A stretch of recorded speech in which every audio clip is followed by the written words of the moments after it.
ए भाऊ, अरे तुझे कितनी बार बोला, तू मेरा सिर्फ दोस्त नहीं है, तू मेरा भाई है भाई। तेरे से पैसे कैसे देगा? अरे दादा, मेरे को जब जरूरत होगी दादा तब मैं हक से मांग लूंगा ना आपसे। रखो। बाबा। कीर्ति, अरे वाह वाह वाह। सरिता, ए वैशाली देख, कीर्ति आई है। दीदी। बाबा, मैं फर्स्ट आई हूँ। अरे वाह, क्या बात। अरे जिंदा रहे, जिंदा रहे। अगं माझी पोरगी आली। बघू कशी आहेस तू? मस्त।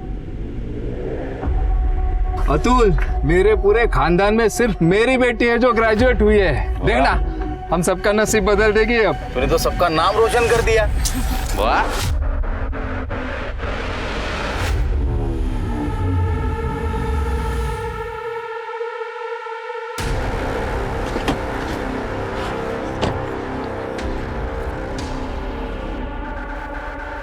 ए विनोद, इधर आ।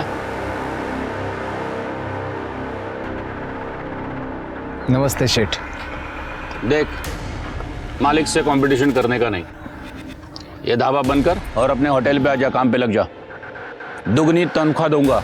शेठ, मेरा ढाबा छोटा है, लेकिन इसने हमें रोजी रोटी दी है, पहचान दी है। शेठ, अब हमें खुद के लिए काम करना है, खुद का मालिक बनना है ना बेटा? तो मालिक बनना चाहता है तू? मालिक बनना चाहता है तू? हाँ? मालिक बनेगा तू? ओ शेख, हाथ मत लगा मेरे बेटे को, नहीं तो ऐसा मंत्र फूकूंगी कि तेरा पूरा खानदान उल्टी करते करते मर जाएगा। रुक, आती मैं।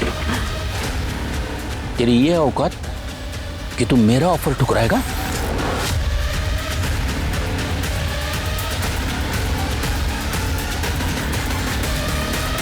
पापा, अभी ऐसे चलते हैं। और ये तू, तुझे पता नहीं है तो किससे पंगा ले रहा है? अब आगे देख तेरे साथ क्या क्या होगा। उल्टी गिनती गिनना शुरू कर।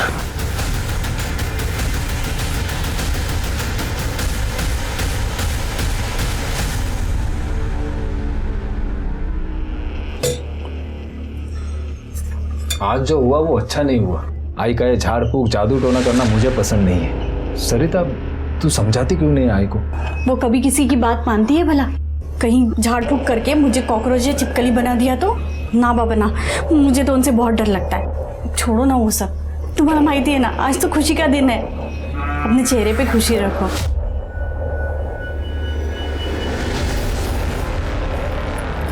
ये आजी क्या कर रही थी यहाँ सब? और तुम लोग कैसे रहते हो यहाँ? यहाँ कुछ भी नहीं है। गॉड।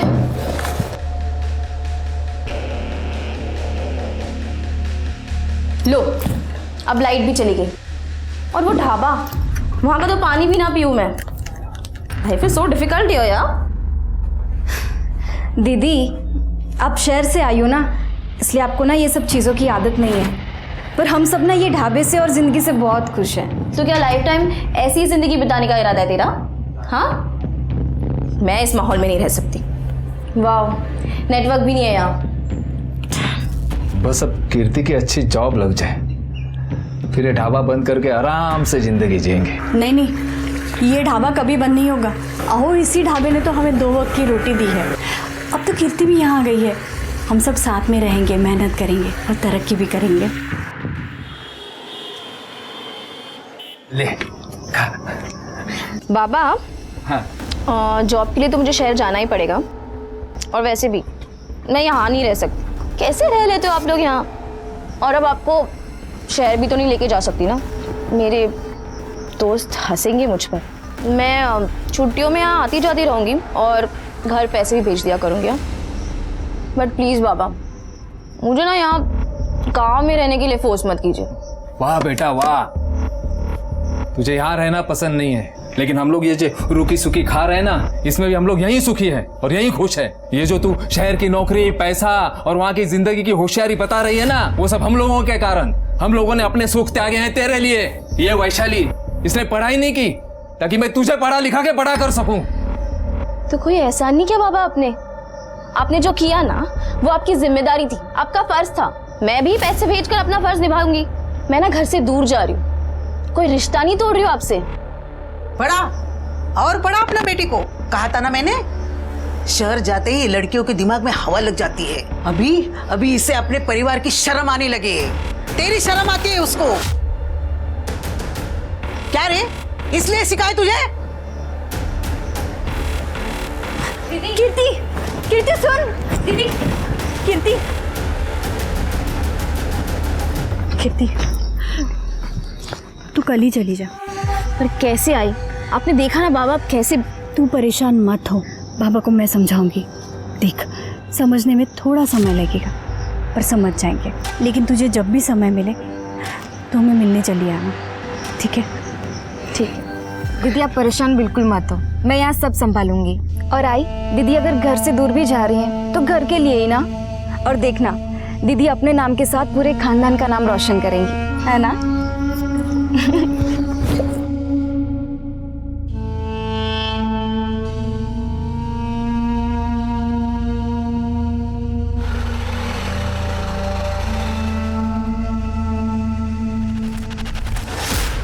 देख हर्षित, जितने पैसे तुझे देने थे ना, उससे ज्यादा दे रहा हूं मैं। 1 साल पहले मैंने तुम्हारे कहने पर मार्केट में से पैसा उठाया था। तुम्हारा काम भी हो गया है, माल की सारी डिलीवरी भी हो गई है। अब तो मेरा पैसा दे दो, नहीं तो मैं बर्बाद हो जाऊंगा। जितना दे रहा हूं वो चुपचाप ले ले, वरना ये 2 लाख रुपए भी नहीं मिलेंगे तुझे। अगर मुझे मेरे 15 लाख रुपए नहीं मिले ना, तो मैं तुम्हें और तुम्हारे खानदान को खत्म कर दूंगा। अपना हिसाब पूरा हो गया, चल निकल। निकल, चल निकल। अगर तुम्हें खत्म नहीं किया ना, तो मेरा नाम भी हर्षद चौहान नहीं। अरे चल, आ गया है खत्म करने वाला। सुभद्रा भाई, मुझे बदला चाहिए। हो गया तेरा काम। अगले 24 घंटे में जो तू चाहता है वो तुझे मिल जाएगा।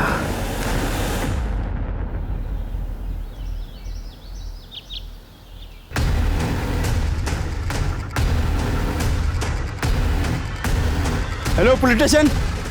नमस्कार, मैं सोनाली कुलकर्णी आप सभी का स्वागत करती हूँ क्राइम पेट्रोल सतर्क के इस नए अध्याय में। 21वीं शताब्दी में जहाँ दुनिया दूसरे ग्रहों पर जाने के लिए प्रयास कर रही है, वहीं हमारे देश में ऐसे भी लोग हैं जो ऐसी चीज़ों में विश्वास करने लगते हैं जिनका अस्तित्व भी नहीं होता।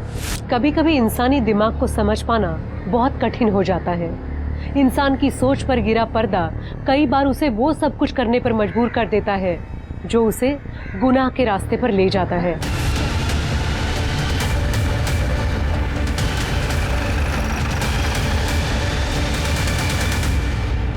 सर, दोनों को गला रेंग के मारा है। एक काम करो, दोनों लाशों को पोस्टमार्टम के लिए भेज दो और इनके परिवार वालों को खबर करो। Okay sir. और वो मेरी बहन वैशाली, वो कल से गायब है सर। गई होगी किसी दोस्त के पास। नहीं सर, हमने हर जगह पता किया था पर उसकी कोई खबर नहीं है। सर, हमें डर है कि सरिता वहिनी और सुभद्रा काकी की तरह उनके भी तो कातिल का अभी तक पता नहीं चला। आप कौन है? ये मेरा दोस्त है साहब, अतुल। देखो, छानबीन चल रही है, जैसे ही कुछ पता चलेगा हम जरूर बताएंगे। सर हमें पता है ये किसने किया। सर, वो सुनील नाइक है ना, ये उसी का काम है सर। होटल 3 स्टार का मालिक सर, उसने हमें एक बार धमकी भी दी थी। सर, आप उसे अरेस्ट कर लीजिए प्लीज। अरे ऐसे ही किसी को अरेस्ट नहीं कर सकते हम, सबूत चाहिए उसके लिए। आप लोग फिलहाल घर चले जाइए, जैसे ही कुछ पता चलेगा हम खबर कर देंगे। हाँ, और क्या है तुम्हारी बहन का नाम? वैशाली। रिका में तिचा फोटो घेऊन ठेवा। हाँ, और उसका कॉन्टैक्ट नंबर इनके पास दे दीजिए।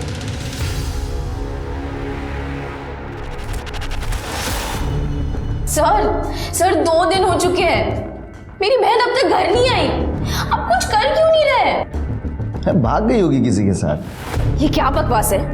आप अपना काम तो कर नहीं रहे, फालतू की बकवास किए जा रहे हैं। एक पुलिस इंस्पेक्टर से बात कर रही है आप, जुबान को कंट्रोल में रखिए। सर आप उस सुनील नाइक को अरेस्ट क्यों नहीं कर रहे? सबूत है? नहीं है ना? निकलो ऐसे, चलो हमें और भी केस सॉल्व करने। ओ काढ़ा है ना, बाहर काढ़ा, चला। जाते कहाँ से?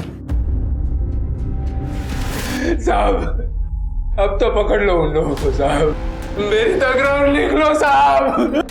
अरे उठाओ इनको, उठाओ। देखिए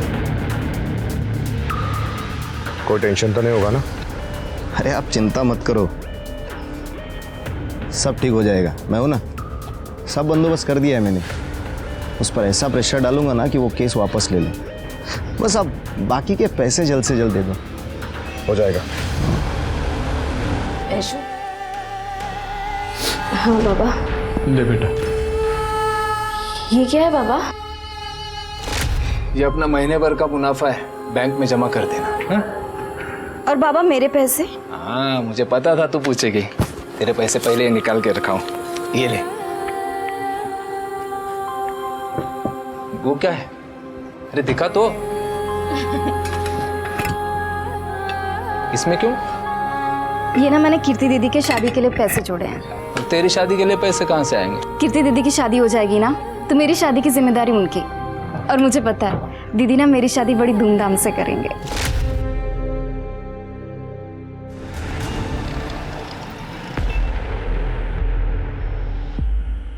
हेलो सर। हेलो, बैठिए। सर आपने हमारे आर्ट्स एंड क्राफ्ट कॉलेज में एक बार वुमेन सेफ्टी के बारे में लेक्चर दिया था। वही की स्टूडेंट हो, Kirti Gaikwad. Oh yes yes yes, बोलिए।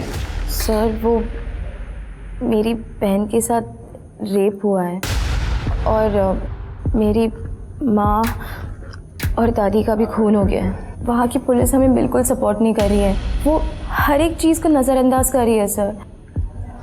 कीर्ति, मैं समझ सकता हूँ तुम्हारे साथ बहुत बुरा हुआ है, लेकिन कीर्ति ये केस तो हमारे ज्यूरिसडिक्शन में नहीं आता और हमें अपने दायरे में रह के काम करना पड़ता है। सर पर उस दिन आपने कहा था कि सिर्फ अपने परिवार के नहीं बल्कि अपने देश के बारे में सोचो। ये देश भी तो हमारा परिवार है ना। और क्या अपने परिवार की मदद करने के लिए भी आप दायरा सोचोगे? सर आप मेरी आखिरी उम्मीद हो सर, प्लीज़। आप क्राइम ब्रांच के इतने बड़े ऑफिसर हो, भगवान ना करे कल को आपकी बेटी के साथ कुछ गलत हो जाए तो तब भी आप दायरा सोचोगे क्या? Sorry sir. सर ये केस वर्दम गांव पुलिस स्टेशन के अंडर आता है। हाँ, लेकिन सभी इस तरह सोचने लगेंगे तो इंसाफ कैसे होगा? मैं हायर अथॉरिटी से बात करता हूँ, पर ये वर्दम भी तो हमारे नासिक में ही आता है ना। जी सर। सतीश, कभी कभी हमें अपने कद से ऊपर उठ कर सोचना पड़ता है। मुझे इस केस की फाइल जल्द से जल्द चाहिए। मिल जाएगी सर। विनोद, तू ढाबा फिर से चालू कर ले। काय करूँ ढाबा शुरू करूँ ना था? किसके लिए कमाऊंगा? ये दिनकर की पगार है, घर का खर्चा है, वैशाली के इलाज का खर्चा है, ये सब तो देखना पड़ेगा ना यार।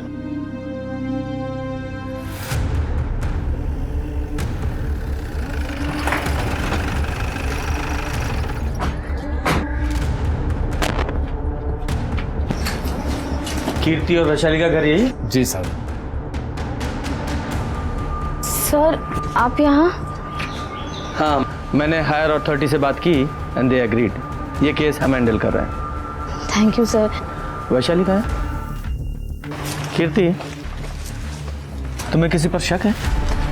शक नहीं सर, मुझे यकीन है कि ये काम उस सुनील नाइक का ही है। सुनील नाइक के बाबा जयदेव नाइक और मेरी दादी का नाजायज संबंध था। दादी की मदद से ही वो अपने सारे कामों को अंजाम देते थे। इनफैक्ट दादी के कहने पर ही उन्होंने बाबा को जॉब भी दिलाई दी। पर एक दिन अचानक एक नौकरी से निकालने से पहले ये तो बता दीजिए मेरी गलती क्या है? मुझसे पूछेगा तू? कुत्ता मालिक के झूठन खाता है और तुझे याद दिलाना होगा कि तू कुत्ता है। बाबा, क्यों मारे मेरे बाबा को? जबान मत लड़ा, चल लेके जा इसको, निकाल। बाबा, कल मेरा एग्जाम है और उस मकान मालिक ने हमें घर से निकाल दिया। वक्त पर भाड़ा क्यों नहीं देते हो आप? वाटोळ होईल त्या सुनीलचं. नाश होएगा उसका. बाबा, कोई आपको काम से निकाल सकता है, लेकिन आपका हुनर नहीं छीन सकता. हम अपना ढाबा शुरू करेंगे, कुछ भी हो जाए, लेकिन कीर्ति दीदी की पढ़ाई नहीं रुकनी चाहिए. उसके बाद बाबा ने ये ढाबा शुरू किया. ढाबा अच्छा चलने लगा, पर ये बात सुनील नायक को बर्दाश्त नहीं हुई. उन्होंने हमें फिर से धमकी दी थी. मालिक से कंपटीशन करने का नहीं, ये ढाबा बंद कर और अपने होटल पे आजा, काम पे लग जा. शेठ, अब हमें खुद के लिए काम करना है, खुद का मालिक बनना है. मालिक बनना चाहता है तू? तेरी ये औकात कि तू मेरा ऑफर ठुकराएगा? तुझे पता नहीं है तो किससे पंगा ले रहा है. अब आगे देख तेरे साथ क्या क्या होगा. उल्टी गिनती गिनना शुरू कर. मुझे पूरा यकीन है ये काम उस सुनील नायक का ही है. झूठ बोल रही है ये लड़की. काम पे चोरी करते वक्त पकड़ा गया था इसका बाप, इसलिए निकाल दिया था उसे. और इसके ढाबे से मुझे क्या प्रॉब्लम होने वाली है? 2 टके का इसका ढाबा. 2 टके का किसको बोला? अब देखा सर, इन्होंने मेरे बाबा को धमकी देखा दी कैसे थी. जबान लड़ा. कीर्ति प्लीज. सर,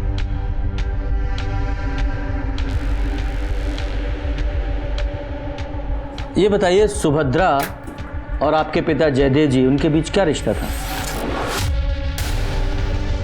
देखिए, मेरे बाबा नहीं रहे, उन पे कीचड़ उछाल रही है लड़की. झूठ पे झूठ बोली जा रही है. 24 तारीख को आप कहाँ थे? मैं फार्म हाउस पे था. और इस बात की कंफर्मेशन के लिए क्या आप हमें वहाँ की सीसीटीवी फुटेज प्रोवाइड करा सकते हैं?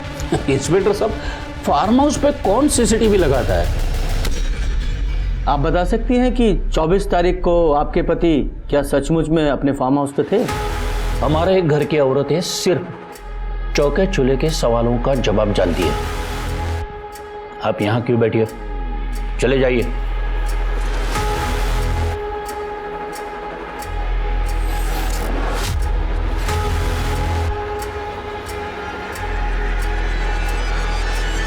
कीर्ति, तुम्हारे इस बिहेवियर से केस बिगड़ सकता था. Sorry sir. It's okay. देखो Kirti, throughout the case we need your cooperation, तो बी पेशेंट. ठीक. सतीश, मुझे सरिता और सुभद्रा की पोस्टमार्टम रिपोर्ट चाहिए. जी सर.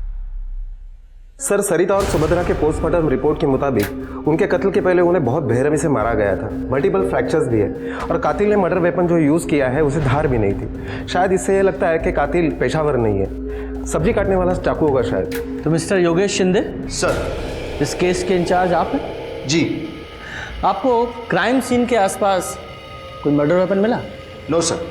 अब इस पोस्टमार्टम रिपोर्ट के हिसाब से जहां सुभद्रा और सरिता का खून हुआ, वहां उन दोनों के अलावा किसी तीसरे आदमी के भी खून के ट्रेसेस मिले हैं. आपने पता लगाने की कोशिश की वो खून किसका था? और इसके अलावा सरिता के नाखूनों में किसी इंसान की स्किन के ट्रेसेस मिले हैं. आपने जांच की वो किसके थे? इंक्वायरी चल रही है सर. मिस्टर योगेश, इंक्वायरी तो अब आप पर चलेगी. सतीश, एक काम करो, ये विनोद, सरिता और सुभद्रा तीनों के कॉल रिकॉर्ड्स निकालो. और वो सुनील, उसकी भी पूरी कुंडली चाहिए मुझे. और जहाँ सरिता और सुभद्रा की लाश मिली थी वहाँ एक फॉरेंसिक टीम को भेजो और आसपास के सारे इलाकों को सर्च करो. देखो कुछ मिलता है क्या. Okay sir. इस ऑपरेशन की पूरी डिटेल्स मेरी टेबल पर मुझे चाहिए. Okay sir. और तुम सर, अपने रिटन एक्सप्लेनेशन के साथ तैयार रहना.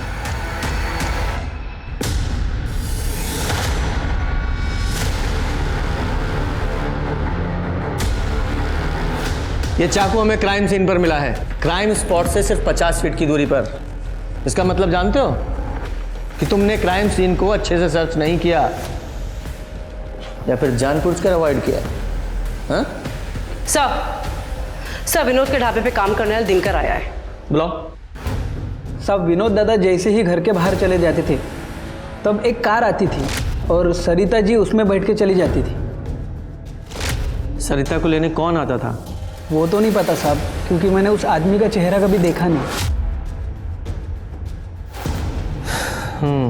ठीक है, तुम जाओ. हाँ सर. सर, वैशाली की मेडिकल रिपोर्ट आई है. सर, वैशाली की मेडिकल रिपोर्ट्स के हिसाब से उसके कान में कोई गर्म चीज डाली गई थी. जिसकी वजह से उसके कान के पर्दे फट गए थे। What? बाबा बाबा और क्या क्या सुनना बाकी है। और इसीलिए वैशाली को हमारी बातें सुनाई नहीं दे रही हैं। कीर्ति, देखो वैशाली का बयान, उसके साथ क्या हुआ ये जानना हमारे लिए बहुत ज़रूरी है। क्या तुम वैशाली से कागज़ पर लिखकर पूछ सकती हो कि उसके साथ क्या क्या हुआ था, किसने किया था? सर वो वैशाली पढ़ लिख नहीं सकती। अरे तुम ग्रेजुएट हो और वो पढ़ लिख भी नहीं सकती, ऐसा क्यों? बाबा के पास इतने पैसे नहीं थे कि वो हम दोनों को पढ़ा सके, इसलिए बाबा ने मुझे पढ़ाया और वैशाली ढाबे पर उनकी मदद करती थी। इस केस के दरवाजे तभी खुलेंगे जब वो कुछ बताए। मैं कोशिश करती हूँ सर।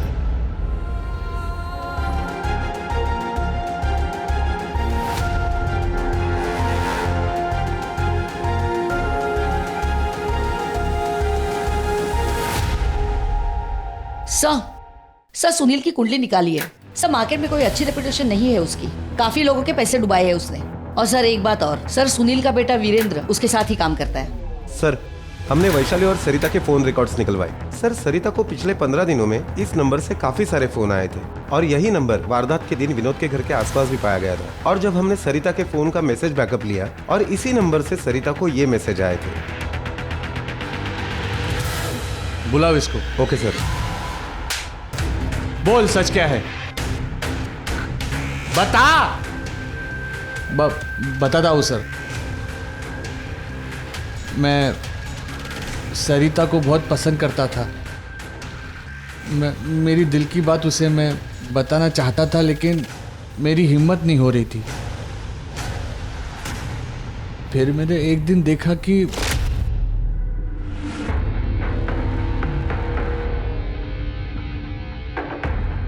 ज्यादा सती सावित्री बंद। मेरे को पता है तेरा किसके साथ चक्कर चल रहा है, कहाँ जाती है, किसको मिलती है, सब मेरे को पता है।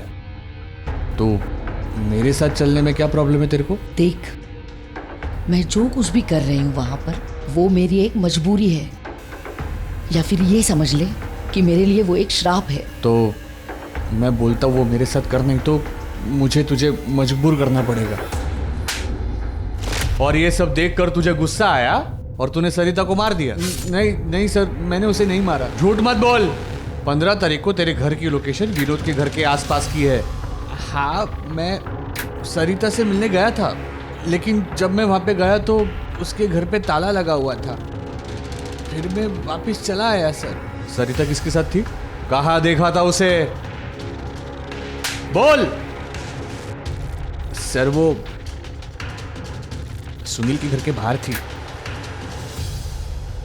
मतलब सरिता और सुनील। सतीश एक काम करो, सुनील के पास कई गाड़ियां हैं ना? हाँ सर। उन सब की डिटेल्स निकालो विद फोटोग्राफ। Okay sir. ये कार थी? नहीं साहब। हाँ यही कार थी सर। सरिता तुमसे मिलने यहां तुम्हारे घर पर भी आती थी और तुम्हारे फार्म हाउस पर भी जाती थी। सतीश जरा वो गाड़ी दिखाओ। यही ना तुम्हारी गाड़ी जिसमें तुम सरिता को पिकअप कराते थे? और तुम झूठ नहीं बोल सकते क्योंकि इसका एक चश्मदीद गवाह भी है हमारे पास, जिसने सरिता को तुम्हारे घर के बाहर कई बार देखा। अब ये बताइए कि सरिता के साथ तुम्हारे संबंध थे या नहीं? थी। सिर्फ जिस्मना। मैं उसे पैसे देता था।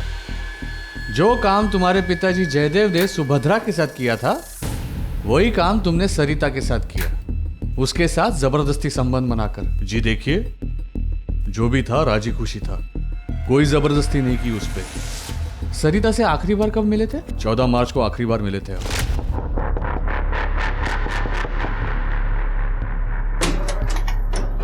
सरिता कुठे आहे? शेठ, लाज नाही वाटली तुला? ए विनोद, तू मुझसे कभी जीत नहीं सकता, अपनी पत्नी को नहीं संभाल सकता है। लेकिन एक बात है, तेरी बीबी है बड़ी कमाल की। शेठ, ये गुस्ताखी फिर से मत करना, नहीं तो तेरे पूरे खानदान को भुगतना पड़ेगा, समझा? चल निकल। खून करने की वजह तो तुम्हारे पास भी थी। देखिए, मैंने कोई खून नहीं किया, और हाँ, अगली बार आओगे तो सोच समझ के आना, नहीं तो जबरन मुझे ऊपर बात करनी होगी।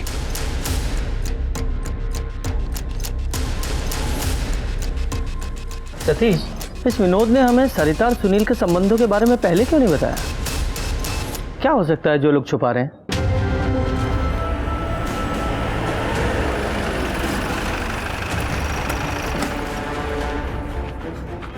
साहब, मैंने ये बात छुपाई क्योंकि अगर ये बात बाहर आ जाती तो खानदान के साथ साथ सरिता की भी इज्जत चली जाती। कहीं ऐसा तो नहीं कि तुम ही ने गुस्से में आकर अपनी पत्नी सरिता को मार डाला और तुम्हें मारते हुए तुम्हारी आई ने तुम्हें देख लिया तो उन्हें भी मार दिया? नहीं साहब, सरिता की तो कोई गलती थी ही नहीं, वो तो बेचारी मजबूर थी। मेरे आई ने उसे ये सब काम करने के लिए उकसाया था।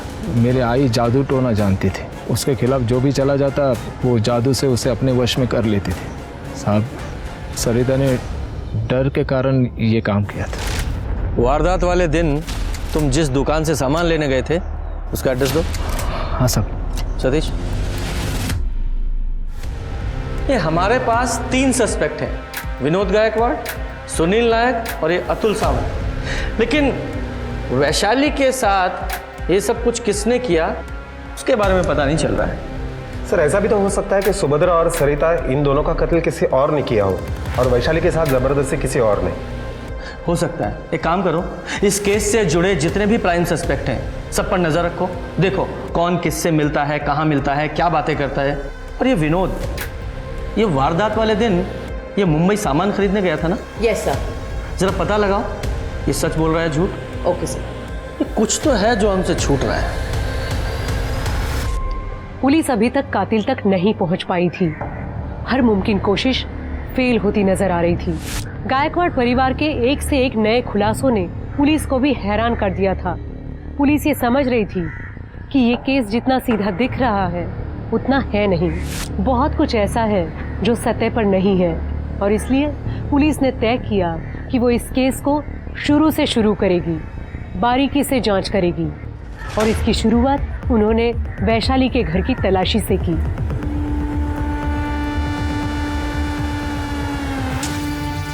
सर ये देखिए, ये पायल मिली है। पायल? ये वैशाली की पायल है? इतनी महंगी पायल हम लोग नहीं खरीद सकते साहब, ये हमारी नहीं है। ये तू जानती है इस पायल को? हाँ?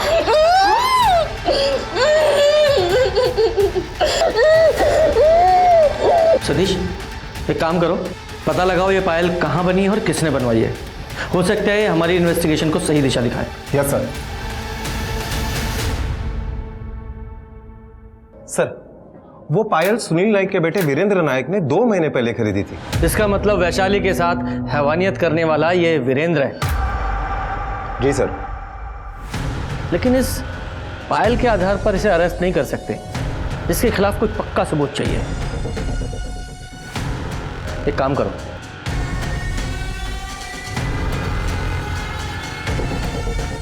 कीर्ति, कैसे भी करके हमें वैशाली से बात करनी पड़ेगी, क्योंकि सिर्फ एक वही जरिया है हमारे पास। लेकिन कैसे सर?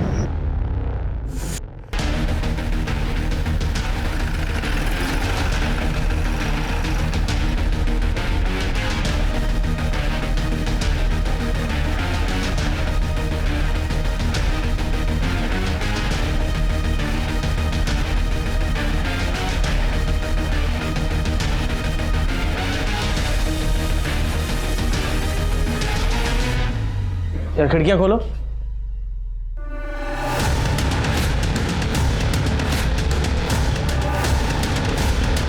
सर, ये फॉरेंसिक टीम बुलाओ। सर, लगता है वैशाली के साथ हैवानियत यहीं पे हुई है। सर, रूम में जो बाल और ब्लड सैंपल मिले हैं वो वैशाली के हैं और कुछ सीमेन सैंपल भी मिले हैं। ये उठाओ उस वीरेंद्र नायक को। Okay sir. एक मिनट, एक मिनट, मेरे लड़के को कहाँ लेके जा रहे हो? बाहर फोन करूँ बेचारा। अरे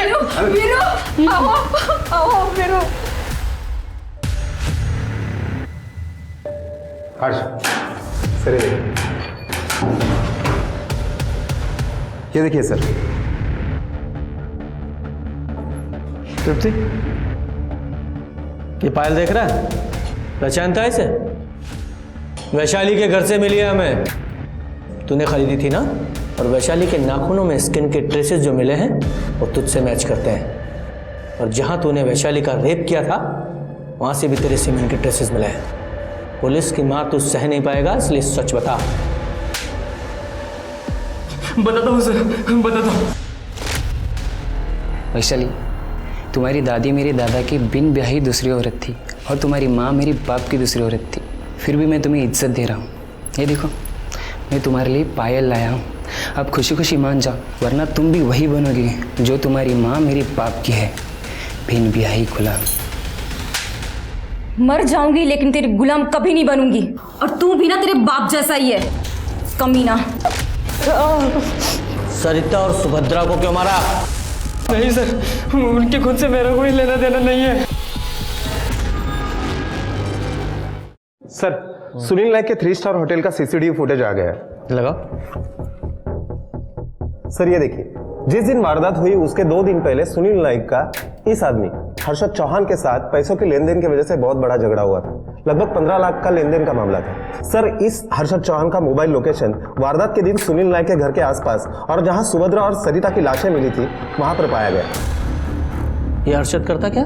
sir, food and raw material का सप्लायर है। नासिक के छोटे बड़े होटल्स में मटेरियल सप्लाई करता है। उठाओ इसे। जी सर। सर, और एक बात, इस हर्षद चौहान की पीएसआई योगेश शिंदे के साथ अक्सर बातें हुआ करती थी। पहले इस योगेश शिंदे को बुलाओ। हर्षद चौहान को जानते हो? नहीं सर। तो फिर पिछले 15 दिनों में उसे 10 बार कॉल क्यों किया था तुमने? सर मैं क्या मैं लगा रखी है? सीधे सीधे जवाब दो। तुम्हारे जैसे चंद निकम्मे पुलिस ऑफिसर्स की वजह से पूरा पुलिस डिपार्टमेंट बदनाम होता है। हायर अथॉरिटी से बात करके तुम्हारे खिलाफ ऐसी कार्रवाई करवाऊंगा, जिंदगी भर याद रखोगे तुम। You may go now. Sir.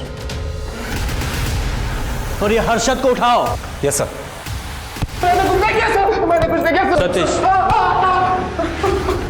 बस खाली। देख हर्षद, तेरे खिलाफ हमारे पास बहुत सारे सबूत हैं। जिस समय सरिता और सुभद्रा का खून हुआ, तेरी फोन की लोकेशन उसी एरिया की है।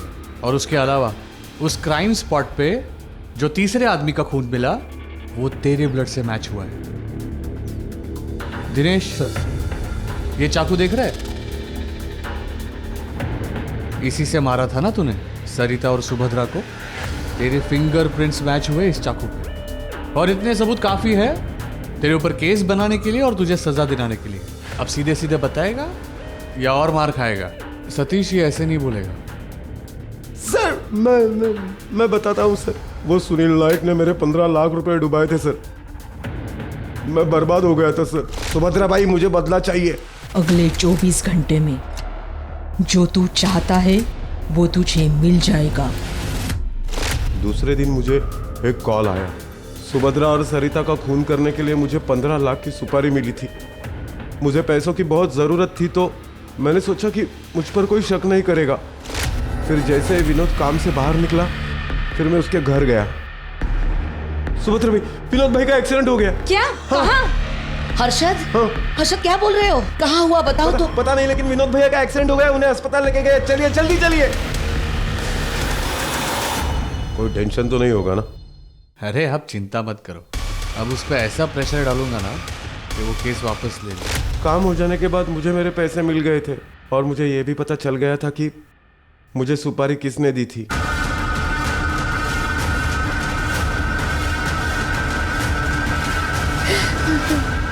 थक गई थी मैं इन नाजायज संबंधों के झमेले से। उस सरिता के साथ उनके ताल्लुकात थे। एक दिन मैंने अपने ही घर में, अपने ही बेडरूम में उनको, उस सरिता की वजह से पिछले 10 साल से इन्होंने मुझे छुआ तक नहीं था। और इन सब के पीछे वो सुभद्रा थी।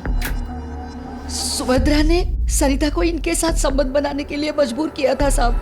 मैं उन दोनों को हमेशा के लिए अपनी जिंदगी से हटाना चाहती। अगर मुझे मेरे 15 लाख रुपए नहीं मिले ना तो मैं तुम्हें और तुम्हारे खानदान को खत्म कर दूंगा। अपना हिसाब पूरा हो गया, चल निकल। मैंने ही हर्षद को फोन करके उन दोनों की सुपारी दी थी और उसका काम खत्म होने के बाद मैंने बाकी के पैसे दिए थे साहब। सरिता बेचारी तो खुद तुम्हारे पति के जाल में फंसी हुई थी। एक बेगुनाह का कत्ल किया है तुमने, अब सड़ो सारी जिंदगी जेल में। तुम समझते क्या हो अपने आप को? मेरी लाइफ से सब एक एक करके चले गए, अकेली हो गई थी मैं, मेरा सब कुछ खत्म हो गया था। लेकिन मेरे भैया जिंदा हो सकते थे।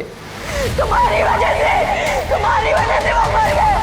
एक दिन आके मेरे मारने लगेगी भाई। उस वक्त मैं डर गया था, सच में डर गया था। वैसे इस तरह किसी के बदुआ देने में मैं ज्यादा यकीन नहीं रखता, और उस लड़की की चीखों पुकार सुनकर जहन में एक डर बैठ गया कि कहीं उस लड़की की बददुआ मुझे सच में तो नहीं लग जाएगी। यह ख्याल मेरे जहन में क्यों आ रहा था? क्या मैंने अपना फर्ज सही तरीके से नहीं निभाया था? क्या इस केस में मैंने कुछ गलतियां की थी? अगर नहीं तो यह केस मेरे जहन से उतर क्यों नहीं रहा था? वो लड़की बार बार मेरे जहन में क्यों घूमती रहती है? इस केस की तह में कुछ ऐसे खौफनाक राज थे जिन्हें सुनकर किसी की भी रूह कांप सकती है।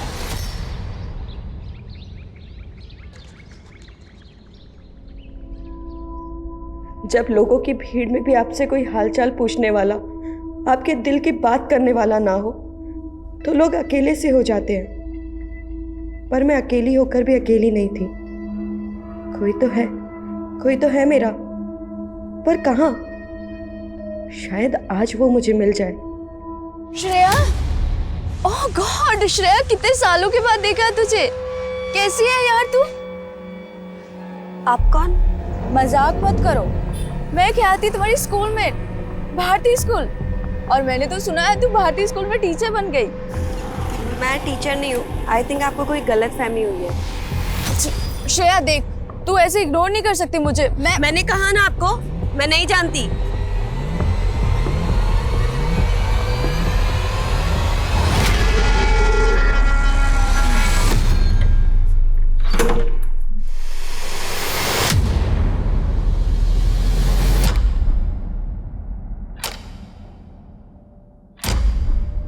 कौन है?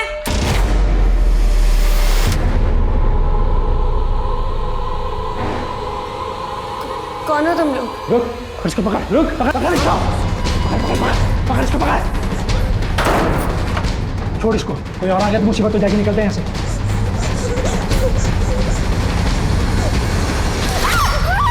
लता, आखिर कब उस मुर्दे के दर्शन करवाओगी? मैंने कोशिश की थी, लेकिन मैं क्या करूं, मैं हार गई। हारना नहीं है। तुम्हें मुझे उस मुर्दे को सौंपना है, वो भी जल्द से जल्द।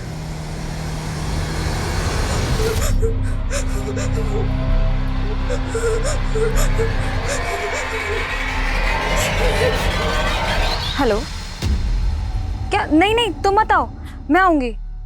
मेरा पति घर पे है, ठीक है? बाय। क्यों? फिर अपने एक्स के पास जा रही हो? मैं अपने एक्स के पास जाऊं या वाई के पास, तुम मुझे नहीं रोक सकते। रोक सकता हूँ, पति हूँ तुम्हारा मैं। मैंने ना तुम्हें अपनी जिंदगी में जगह दी है और ना ही अपने बिस्तर में। मेरी दौलत के लिए शादी किया ना मुझसे। तो डाइवोर्स दे दो ना, लेकिन एलिमनी मोटी देनी होगी।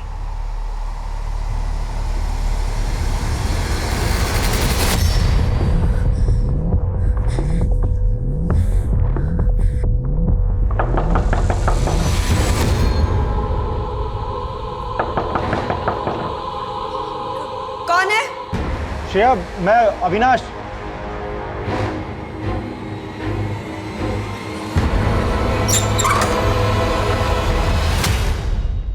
क्या हुआ श्रेया? ऐसे अचानक क्यों बुलाया? अरे क्या बात हुई? अच्छा रो मत, चलो अंदर चल के बात करते हैं। बैठ जाओ आराम से। अब पहले रोना बंद करो और मुझे बताओ क्या बात है। अविनाश, आज रास्ते में एक लड़की मिली थी, वो अजीब सी बातें कर रही थी मुझसे। उसके बाद जब मैं घर आई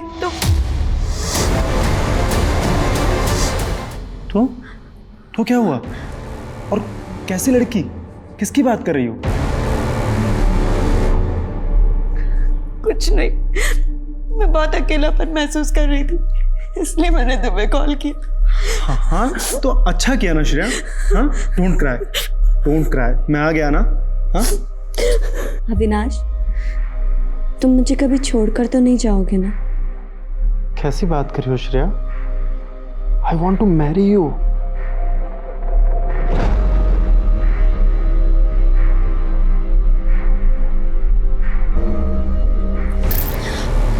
ये सब शादी के बाद।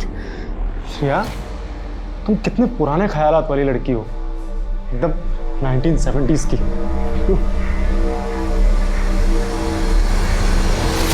अविनाश, अब क्या हुआ? तुम तो बुरा मान गए। तुम्हें नहीं पता मैं किस प्रॉब्लम से गुजर रही हूँ। कैसी प्रॉब्लम? बताती हूँ। एक काम करो, तुम बाहर चलकर बैठो, मैं कॉफ़ी बना कर लेकर आती हूँ, फिर आराम से बैठ कर के बातें करेंगे। हाँ, वैसे भी हमारे बीच बातों के अलावा और होता ही क्या है।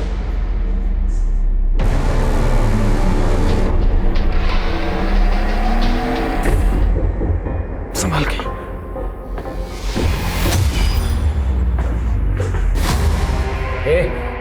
तेरी हिम्मत कैसी हुई मेरे घर में घुसने की? Excuse me, he is not going anywhere. Sandeep, तुम समझाओ, मैं थक गई। जतिन, यू नो तेरा और नीना का कुछ नहीं हो सकता। There is no future, so it's better कि तू इसे डाइवोर्स दे दे। तू मुझे बताएगा कि मुझे मेरी बीवी के साथ क्या करना चाहिए, क्या नहीं करना, बता तुम मुझे।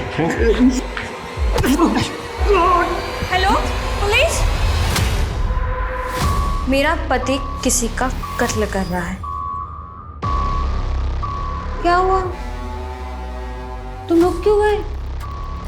मारो उसे, मारो उसे, वरना वो तुम्हें मार देगा।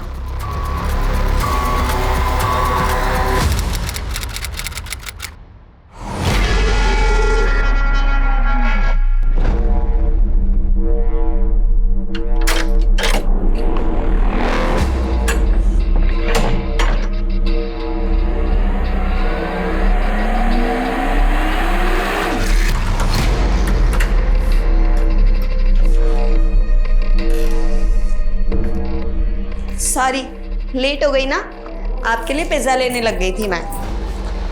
वैसे आपको पता है, अविनाश ने मुझसे मिलना बंद कर दिया है। आपको तो ये अकेलापन काटने को नहीं दौड़ता होगा ना?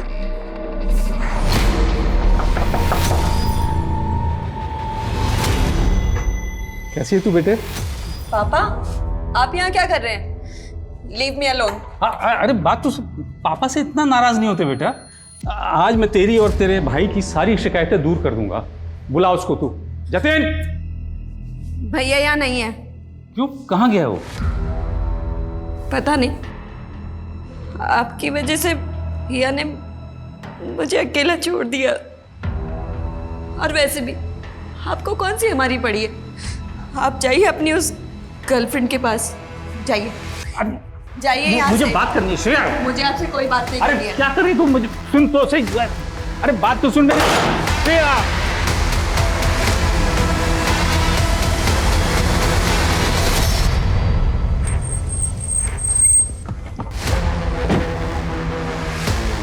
सर, ये मेरा बेटा जतिन है। ये अचानक कहाँ गायब हो गया, कुछ पता नहीं चल रहा है। मेरी बेटी इसे कई महीनों से ढूंढ रही है, लेकिन कुछ पता नहीं चल रहा है। आपका बेटा इतने लंबे अरसे से गायब है, तो आप लोग मिसिंग कंप्लेंट लिखवाने के लिए अभी क्यों हैं? असल में बिजनेस के सिलसिले में मैं आउट ऑफ टाउन था। कल ही जब वापस लौटा हूँ तो मेरी बेटी ने बताया कि 3 महीनों से ये घर ही नहीं आया। हाँ, लेकिन आपकी बेटी तो यहीं थी। 3 महीनों से आपका बेटा गायब है, उन्होंने भी कोई मिसिंग कंप्लेंट नहीं लिखवाई? दरअसल मेरी बेटी मुझसे नाराज़ चल रही है। वो मुझे कुछ बता ही नहीं रही है। मुझे कुछ सही नहीं लग रहा है। कहना क्या चाहते हैं? साफ साफ बताइए, क्या चाहते हैं? सर, मैं चाहता हूँ कि आप मेरी बेटी से बात करें तो शायद वो कुछ बताए।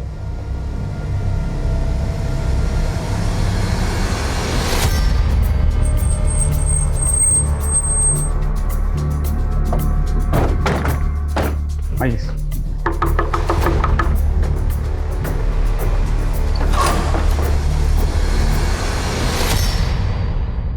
आपका भाई पिछले 3 महीने से गायब है। आपको ज़रा भी फिक्र नहीं है कि आपका भाई कहाँ है?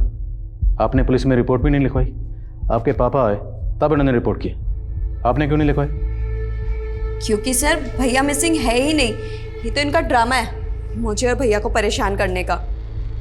कुछ टाइम बाद भैया वापस आ जाएंगे, तब आप खुद आकर के बात कर लेना उनसे।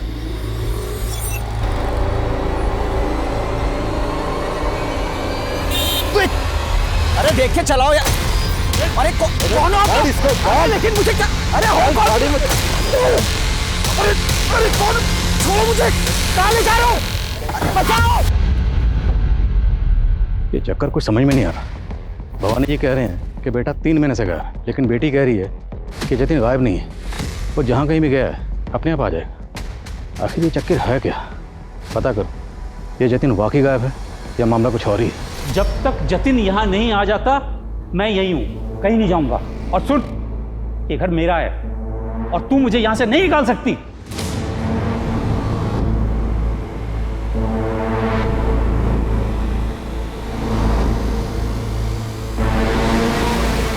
मुझे सिर्फ लाश चाहिए।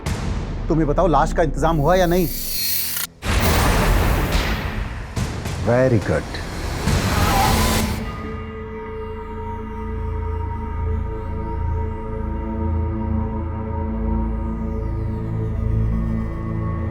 ओए बंदरिया भैया।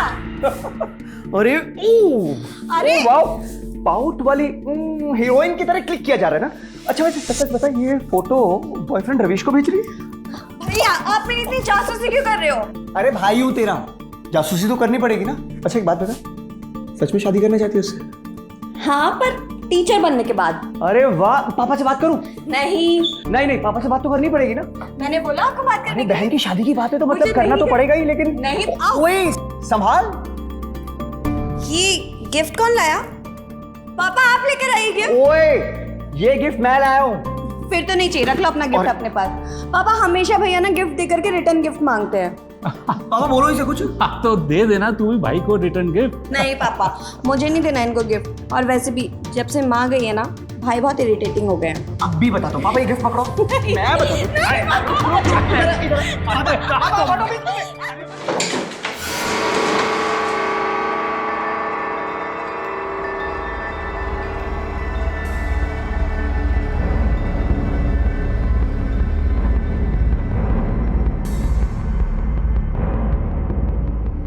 जतिन, जतिन मुझे मालूम था तू आएगा। दरवाजा खोल। पापा आप यहाँ क्या कर रहे हैं? जतिन आया है, आवाज सुनी मैंने उसकी।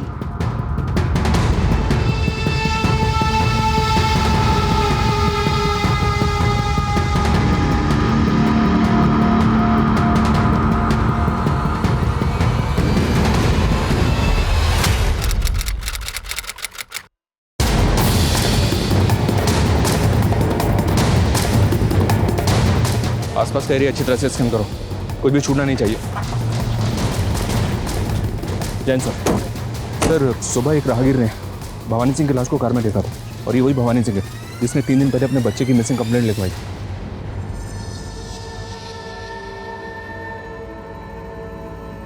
बॉडी पे कोई एक्सटर्नल इंजरीज के मार्क्स नहीं है और ना ही गले पे कोई स्ट्रेंगुलेशन मार्क्स है, लेकिन मुंह से झाग निकल रही है। शायद मौत जहर की वजह से हुई है। और बॉडी को इस कार में लाकर यहाँ सुनसान इलाके में डंप किया गया, यहाँ पर दूर दूर तक कोई सीसीटीवी नहीं। सिविल लाइन यहाँ से 16 किलोमीटर दूर होगा। क्या सर? यहाँ आने जाने वाले रास्तों में जितने भी सीसीटीवी हैं सबके फटाक खंगालो। मैं इनकी बेटी शिरा से मिलता हूँ। Okay sir.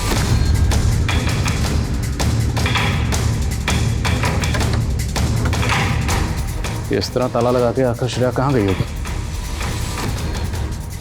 ये सीसीटीवी फुटेज चेक करो और आसपास कोई पड़ोसी है तो बुलाओ उसे। Okay sir. जी हाँ सर, भवानी जी भी कल रात को यहीं थे। वो श्रेया का बर्थडे था तो उसने मुझे भी बुलाया था। इनफैक्ट सर उसने बताया था कि उसका भाई जतिन भी आने वाला है पार्टी में। तो जतिन आया था?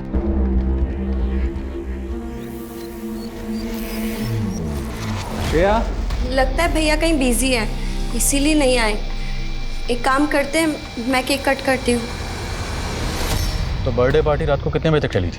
यही कोई 10 सवा 10 बजे तक, लेकिन तब तक जतिन नहीं आया था। अच्छा, आपने जतिन को इस घर में आखिरी बार कब देखा था? सर जतिन को देखे हुए तो एक लंबा अरसा हुआ, वो शादी के बाद से ही यहाँ से शिफ्ट हो गया था। जतिन शादीशुदा?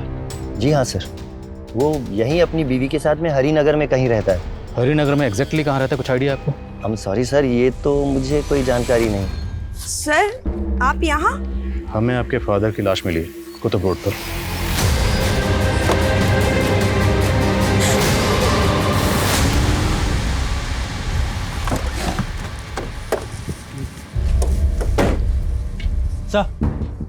सर भवानी का फ़ोन ऑन हो गया, लेकिन पासवर्ड इंटैक्ट है। सर मैंने पासवर्ड क्रैक करने के लिए बोला। और उनके घर पे जो सीसीटीवी कैमरा, उसकी फुटेज? सर वो सीसीटीवी खराब है और फुटेज का हार्ड ड्राइव भी करप्ट है। सर ऐसा लगता है जैसे वो सीसीटीवी काफ़ी टाइम से बंद है। सर मैं हार्ड ड्राइव का डेटा रिट्रीव करवाने की कोशिश। उनका घर काफ़ी पॉश एरिया में, उनके घर के अलावा उनके घर के आसपास और भी सीसीटीवी कैमरा होंगे, उनकी फुटेज भी खंगाल।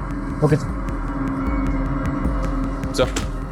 सर प्राइमरी पोस्टमार्टम रिपोर्ट में सामने आया कि भवानी की मौत पॉइजन की वजह से हुई है। ये देखें सर, और लाश मिलने के तकरीबन 12 घंटे पहले उसकी मौत हो चुकी थी। 12 घंटे पहले मतलब श्रेया की बर्थडे वाले रात 11 से 12 के बीच में। और पड़ोसी ने बताया था कि बर्थडे पार्टी तकरीबन रात को 10 बजे तक चली थी। और एक बात सर, भवानी की कार में जो पानी की बोतल मिली थी, ये पॉइजन उसी में मिला हुआ था। कहीं ऐसा तो नहीं सर कि भवानी ने किसी हताशा में सुसाइड कर लिया? देखते हैं डिटेल पोस्टमार्टम रिपोर्ट क्या कहती है। अरे एक बात समझ में नहीं आई, भवानी ने हमें ये क्यों नहीं बताया कि उनका बेटा जतिन शादीशुदा है? राइट सर, और श्रेया भी इस कंडीशन में नहीं है कि उससे इंक्वायरी की जाए। काफ़ी गहरे सदमे में है।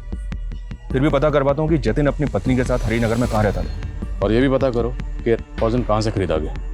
भवानी एक अच्छे खासे बिजनेसमैन थे जिनकी अपने बच्चों से बनती नहीं थी। बेटा जतिन गायब कहाँ है? इस जतिन को ढूंढ। मुझे लगता है जतिन इस केस का अहम किरदार है।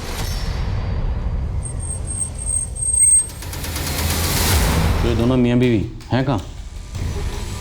नेबर्स के साथ इंक्वायरी की तो पता चला कि ये दोनों 3 महीने पहले ही अलग हुए थे। 3 महीने? भवानी ने मिसिंग कंप्लेंट लिखवाते वक्त हमें बताया था कि वो 3 महीने से बिजनेस के सिलसिले में कहीं बाहर गए। कहाँ गए होंगे? जतिन की बीवी? उसका पता लगा लिया सर, वो सिद्धि टूर्स एंड ट्रेवल्स की मालकिन है। सर भवानी अंकल की मौत का दुख है मुझे, लेकिन पिछले 3 महीने से मैं जतिन और उसकी फैमिली से कांटेक्ट में नहीं हूँ। 3 महीने पहले हमारा डाइवोर्स हो चुका है। और 3 महीने से ही जतिन को किसी ने नहीं देखा। डाइवोर्स होने के बाद जतिन कहाँ रह रहा था? सर मैंने कहा ना, मैं पिछले 3 महीने से उसे कांटेक्ट में नहीं हूँ। अच्छा, आपके और जतिन के बीच में डाइवोर्स की वजह क्या थी? सर एक पति पत्नी के बीच में बहुत सी वजह होती है, मैं वो सारी बातें आपको बताना ज़रूरी नहीं समझती। That's my personal matter. Vikas sir Shreya के घर से थोड़ी दूर कर्नल शमशेर सिंह का घर है। सर मैंने उनके घर की सीसीटीवी फुटेज चेक की है। सर श्रेया की बर्थडे वाली रात वहाँ से एक आदमी कंबल ओढ़कर भागते हुए दिखाई दिया। सर उसी फुटेज में थोड़ी देर बाद भवानी जी की कार भी वहाँ से जाते हुए दिखाई दी। सर ऐसा लग रहा है जैसे भवानी जी उस आदमी के पीछे अपनी कार लेकर गए।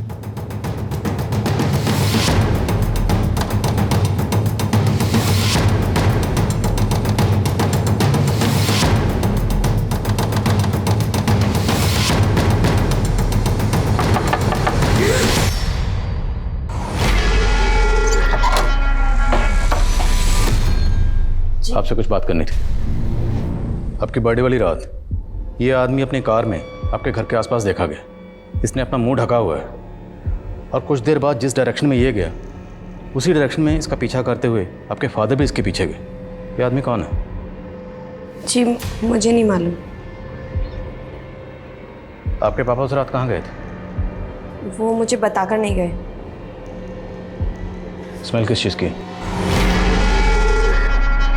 स्मेल किस चीज़ की? वो मैं पूजा कर रही थी तो अगरबत्ती की होगी। इस तरफ देखिए ना, धुआं अगरबत्ती का। सर उधर मेरा पूजा घर है। खड़िए सामने, आज खड़े चलिए।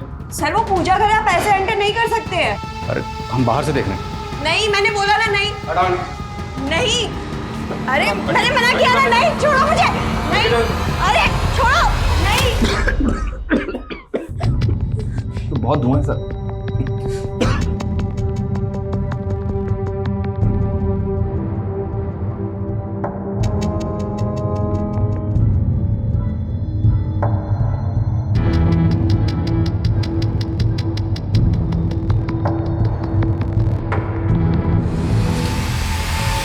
पासवर्ड, सारी चीजें कस्टडी में लो।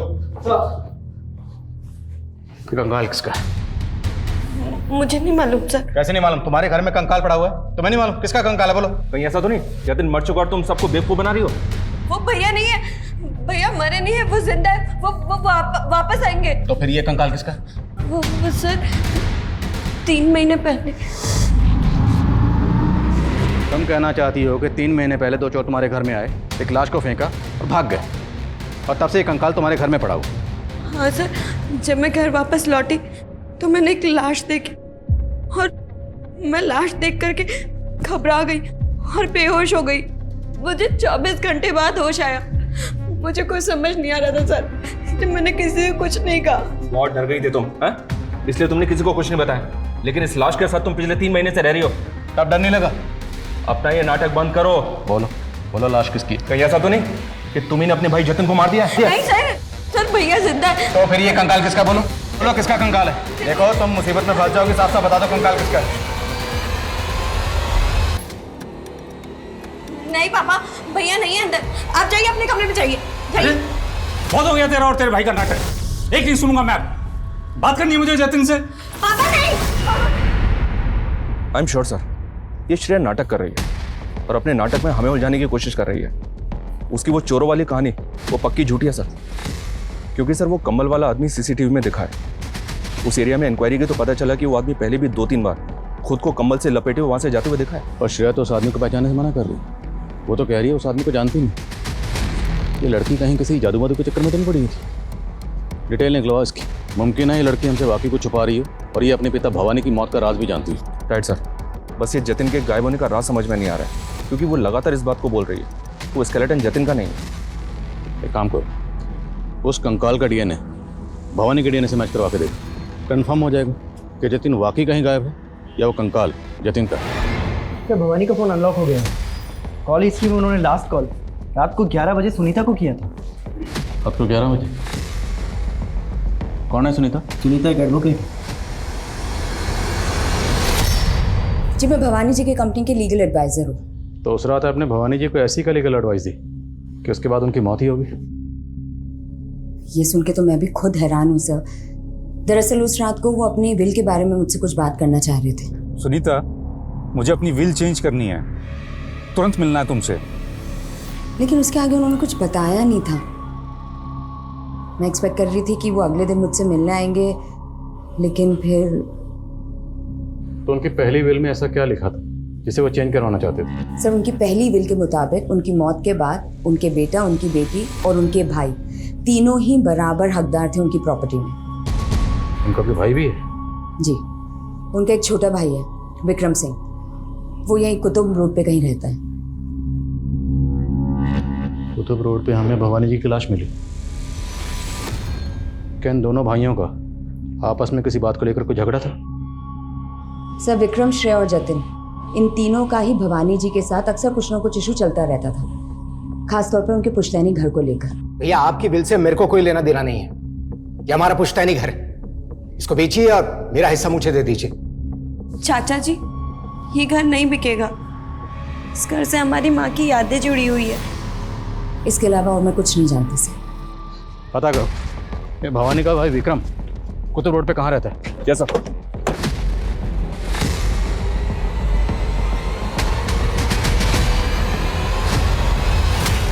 हेलो श्रेया, मैं डॉक्टर उषा। डॉक्टर, मैं बीमार नहीं हूँ, प्लीज़ मुझे जाने दीजिए, प्लीज़ लीव मी। मैंने भी पुलिस ऑफिसर्स को यही कहा कि तुम बिल्कुल नॉर्मल हो, लेकिन उन्हें लगता है कि तुम्हारी दिमागी हालत ठीक नहीं है, इसलिए उन्हें यकीन दिलाने के लिए तुम्हें मुझसे सच कहना होगा। ओके? सर मैं श्रेया के बारे में पता कर रहा था, तो पता चला कि श्रेया 2 महीने पहले तक ज्ञान भारती स्कूल में टीचर थी। सर उसने उसी स्कूल से पढ़ाई भी की थी, लेकिन सर अचानक से उसने टीचिंग की जॉब से रिजाइन कर दिया था। रिजाइन की वजह? सर एग्जैक्ट वजह तो पता नहीं चली है, लेकिन सर स्कूल स्टाफ का कहना है कि कुछ अरसे से उसे भूलने की आदत हो गई थी। सर प्यून ने बताया कि वो संडेज को भी स्कूल आ जाया करती थी और स्कूल का गेट बंद देखकर उसे याद आता था कि आज छुट्टी है।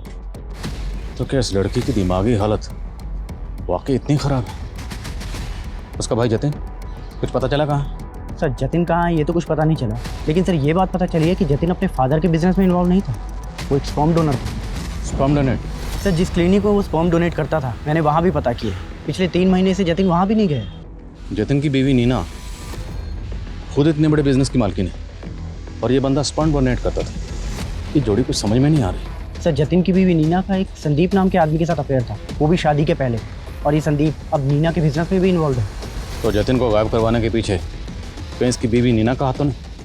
अच्छे से पता करो। Okay sir. सर भवानी के भाई विक्रम का पता चल गया है? सर उस कंकाल के बारे में मैं कुछ नहीं जानता। मैं तो मिला भी नहीं था जतिन से काफ़ी दिनों से। हाँ, उस रात को भवानी भैया ने बुलाया ज़रूर था मुझे श्रेया की बर्थडे पर, लेकिन मैं जा नहीं पाया था। आपके भाई की लाश आपके घर से महज 1.5 किलोमीटर दूर मिली। हो सकता है वो आपसे मिलने आए हों, आप दोनों मिले, आप दोनों में किसी बात को लेकर कहा सुनी हुई और आपने अपने। नहीं सर, क्या कह रहे हैं आप? मैं उनसे नहीं मिला था। तो फिर आपके भाई उस एरिया में क्या करने गए थे? सर मुझे नहीं पता। सर वो सिर्फ मेरे भाई नहीं थे, बाप जैसे थे। तभी तो अपने बेटा बेटी के साथ में मुझे बराबर का हिस्सेदार बनाया था। हिस्सेदारी दी होगी, लेकिन फिर भी वो सिविल लाइन वाला पौष घर वो आपके हिस्से में नहीं आ रहा था। सर उसका मुझको कोई मलाल नहीं था। मैं तो श्रेया और जतिन की खुशी चाहता था। भैया अगर बच्चे नहीं चाहते तो ये घर मत बेचिए ना। ये घर भाभी की आखिरी निशानी है, यही समझ के इनकी बातों का सम्मान कीजिए। उल्टा भैया खुद चाहते थे कि वो घर बिक जाए और श्रेया और जतिन उनके साथ में अजमेर शिफ्ट हो जाएं। अजमेर? यस सर, वहाँ पे भी भैया की एक कोठी थी जो अब उस सुनीता ने अपने नाम करवा ली। सुनीता एडवोकेट? Yes sir. वो आपके भाई की कंपनी में लीगल एडवाइजर। आपके भाई अपनी कोठी उसके नाम क्यों करेंगे? सर आप उसको नहीं जानते, बहुत पहुंची हुई चीज़ है। उसी के प्यार में पड़कर भैया अपने बाल बच्चों को भूल गए थे। भाभी के मरने के बाद में बिल्कुल ध्यान ही नहीं दिया अपने बच्चों पर। बेचारे कई कई दिन अकेले रहते थे। अब तो बाप का साया भी उठ गया उनके सर से। सर मैंने कोई मैनिपुलेशन नहीं किया था। भवानी जी ने खुद अपनी मर्जी से, अपनी खुशी से वो अजमेर वाला घर मेरे नाम किया था। पर आपने हमें पहले नहीं बताया। क्या भवानी जी के साथ रिलेशनशिप में थे? क्या बताती सर, हमारे बीच में ऐसा कुछ बचा ही नहीं था। भवानी जी ने अपने बच्चों के कारण मुझसे दूरी बना ली थी। अच्छा उस रात क्या भवानी जी ने वाकई अपनी वसीयत चेंज करने के लिए आपको फ़ोन किया था? जी सर, पर मुझे नहीं पता कि अचानक उस रात को ऐसा क्या हुआ जो। देखिए सर, आप कुछ भी समझिए, लेकिन मुझे अभी भी भवानी जी के भाई विक्रम पर ही शक है। श्रेया का मैंने अच्छे से एग्जामिन किया, मुझे लगता नहीं है कि वो नाटक कर रही है। उसकी दिमागी हालत स्टेबल नहीं है, वो अभी गहरे सदमे में है और मुझे लगता है उसे जानने के लिए उसके करीबी लोगों से हमें मदद लेनी चाहिए। उसका दोस्त, रिश्तेदार या फिर बॉयफ्रेंड। बॉयफ्रेंड? क्या उसने आपसे अपने किसी बॉयफ्रेंड का जिक्र किया है? नहीं, लेकिन वो सेक्सुअली एक्टिव है, तो मुझे लगता है कि उसकी लाइफ में कोई ना कोई लड़का है। इन 2 नंबर से श्रेया की लगातार बात हो रही थी, पता करो ये दोनों नंबर किसके हैं। Okay sir.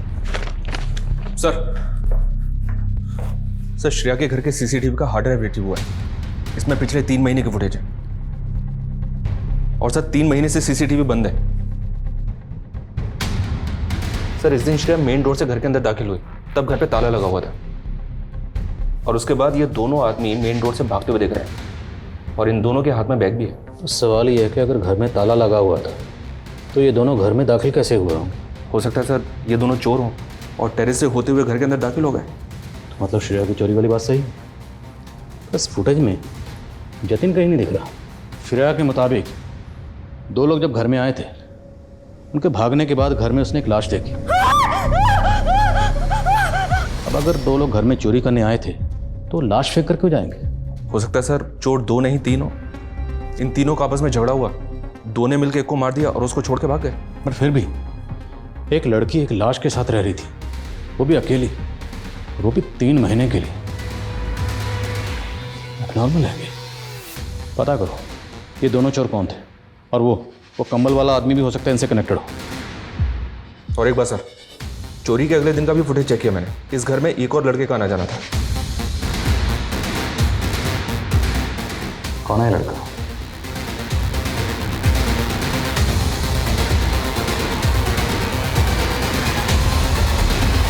सर मैंने उन दोनों चोरों का पता कर लिया है जिन्होंने श्रेया के घर में चोरी की थी।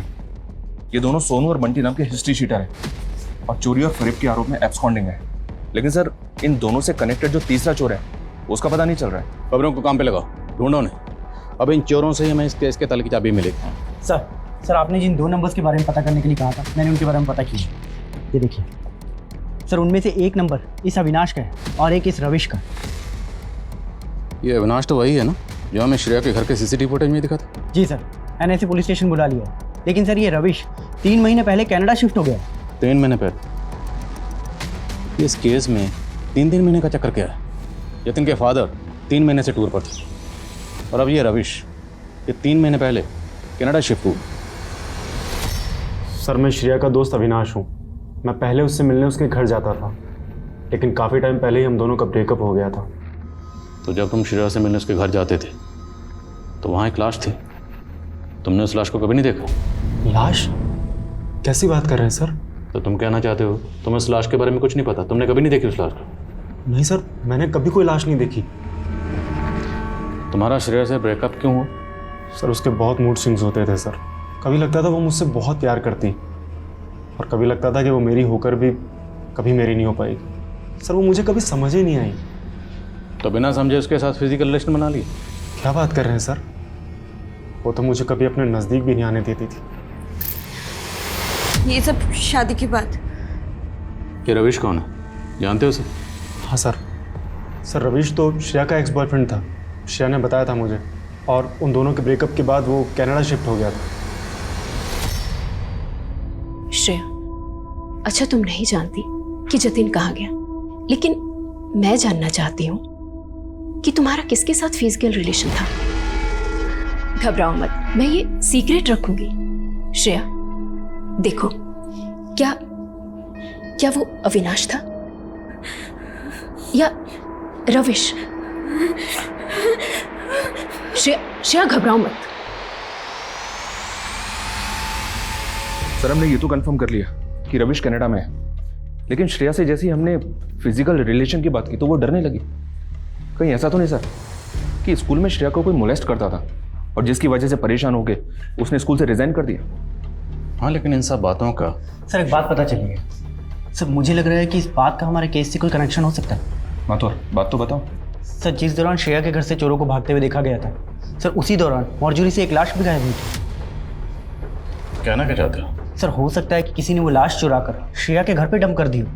राइट सर, लाश को वहाँ पे डंप करना एक प्लान भी हो सकता है श्रेया को फंसाने के लिए, और इस काम के लिए सोनू और बंटी जैसे 2 चोरों का इस्तेमाल किया गया। ये दोनों चोर हैं कहाँ? कोई लीड? नहीं सर, उन दोनों का तो कुछ पता नहीं चला, लेकिन नीना के बॉयफ्रेंड संदीप के कॉल रिकॉर्ड्स में इस बलराम नाम के हिस्ट्री शीटर का नंबर मिला है। सर ये बलराम काफ़ी टाइम से एब्सकॉन्डिंग है।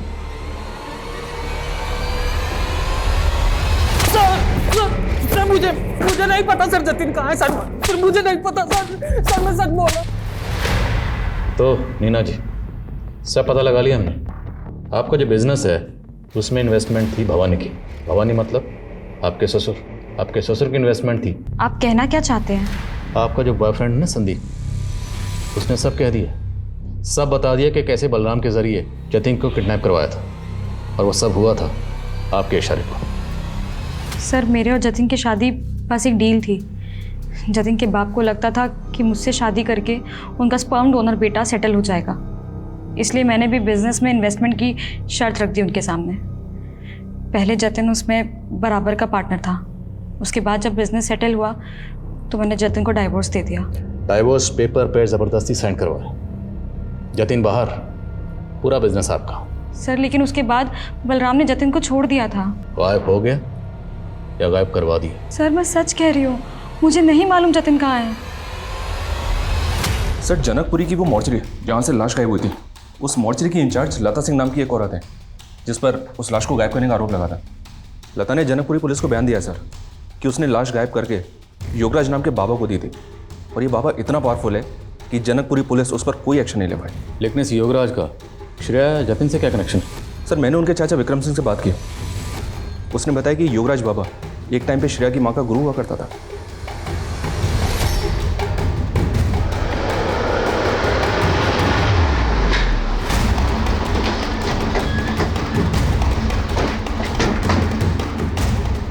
हमारे पास इस बात के पुख्ता सबूत हैं कि आप छुपते छुपाते हुए अपनी कार में सिविल लाइन में श्रेया के घर उससे मिलने जाते थे।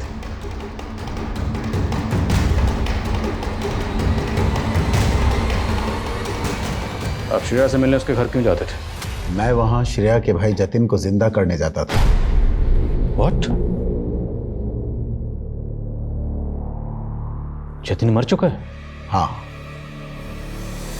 श्रेया मेरी शिष्या की बेटी थी। एक दिन वो मेरे पास आश्रम में आई थी। बाबा जी, मेरी माँ का अटूट विश्वास था आप पर। उसने मेरे भाई को मार दिया। आपका तो पुलिस, पॉलिटिशियन सबसे संबंध है। आप प्लीज मुझे इसके चक्कर में क्यों पड़ना श्रेया? तू जानती भी है मैं तेरे भाई को जिंदा भी कर सकता हूँ। मैंने उसे उम्मीद की किरण दिखाई थी। श्रेया ने क्या बताया था? उसके भाई जतिन को किसने मारा था? वो उसने नहीं बताया, पर मैं वहाँ श्रेया के भाई जतिन को जिंदा करने के रिचुअल्स पूरे करने जाता था, पर मेरी साधना अधूरी रह गई। जतिन के कंकाल को तुम लोगों ने अपने कब्जे में ले लिया। कोई साधना वादना नहीं, तुम जैसे ढोंगी बाबा अपने लालच के चक्कर में लोगों को बेवकूफ बनाते हो। लालच? अगर मुझे लालच होता तो मैं मॉर्चुरी से वो लाश क्यों गायब करवाता? वो लाश कहाँ? उसे तो मैं जिंदा करके ही दुनिया के सामने लाऊंगा। मेरी शक्ति को पहचानो, मेरे चेले बन जाओ। तुम्हें इंस्पेक्टर से डीआईजी बनवा दूंगा। मैं इंस्पेक्टर से डीआईजी बनूंगा या नहीं बनूंगा ये तो बात की बात है, लेकिन इतना तय है तुम्हारा ट्रांसफर यहां से सीधे जेल होगा।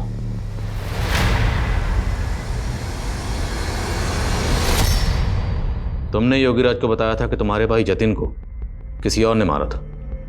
अगर उसे किसी और ने मारा था तो उसकी लाश तुम्हारे पास कैसे है? बोलो, किसने मारा था उसे? जतिन को किसने मारा? चुप क्यों? बोलो, उसकी लाश तुम्हारे पास कैसे आई? कहीं ऐसा तो नहीं कि तुमने अपने भाई जतिन को मारा? तुम समझते क्या हो अपने आप को? हाँ? मेरी लाइफ से सब एक एक करके चले गए। अकेली हो गई थी मैं।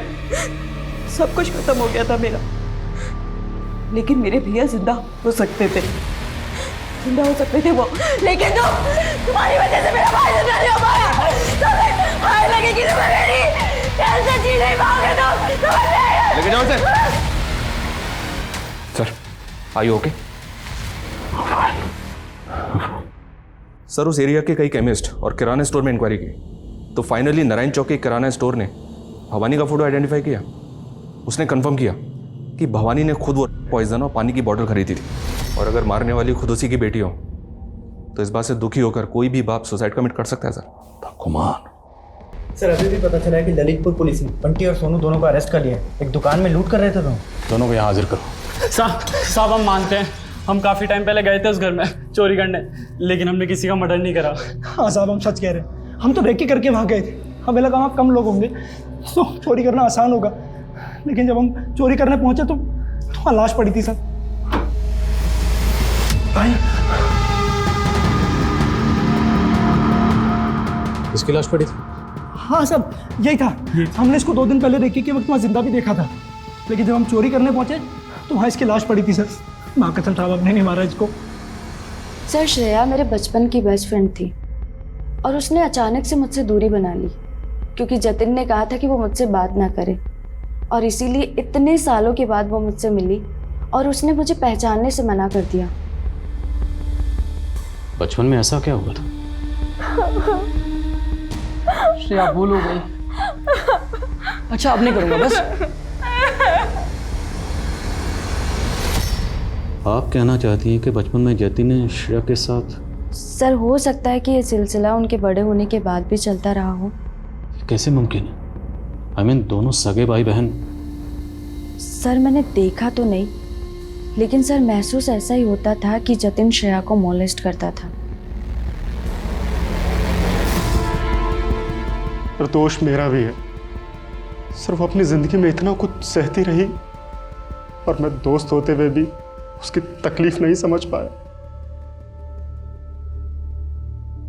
सर आपकी थ्योरी जो भी हो, लेकिन जतिन वाकई ऐसा होता तो श्रेया को तो उससे नफरत हो जानी चाहिए थी, लेकिन वो चाहती थी कि वो जिंदा हो जाए और उसके लिए वो ड्रामा भी कर रही है। तो मुमकिन है कि वाकई जतिन ने श्रेया के साथ बचपन में कुछ गलतियां की और वो उन गलतियों को बार बार दोहरा रहा होगा, और श्रेया उसे उन गलतियों को माफ़ करने के लिए, उनको सुधारने के लिए बार बार मौका दे रही होगी।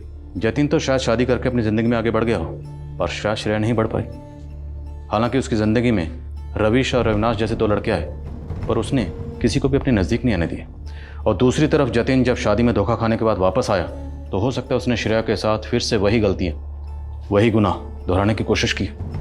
एक ऐसा गुनाह जिसकी कोई माफ़ी नहीं। सुनो, तुम एक ही चाय क्यों लेकर आई हो? तुम्हें पता है ना भैया बैठे हैं यहाँ पर। जाओ एक चाय और लेकर आओ, जाओ। हाँ भैया, क्या कह रहे थे आप? हाँ, ये सही बात है। इस केस को लेकर पुलिस की जो थियोरी है वो भाई बहन के पवित्र रिश्ते को कलंकित करने वाली है, जिसको लेकर पुलिस को कई तरह की आलोचनाओं का भी सामना करना पड़ा है। लेकिन ये केस अब तक ओपन एंडेड है और किसी नतीजे तक नहीं पहुंच पाया है। कानूनी जानकार केस को लेकर आज भी कई तरह की राय रखते हैं, जो अपने आप में एक गहन अध्ययन का विषय है, जिसमें कई सवालों के पुख्ता जवाब नहीं मिले। अब मैं सोनाली कुलकर्णी आपसे विदा लेती हूँ। आप अपना और अपनों का ख्याल रखिए। क्राइम पेट्रोल्स के और भी दिलचस्प कहानी देखने के लिए हमारे चैनल को सब्सक्राइब करें और बेल आइकॉन दबाना न भूलें।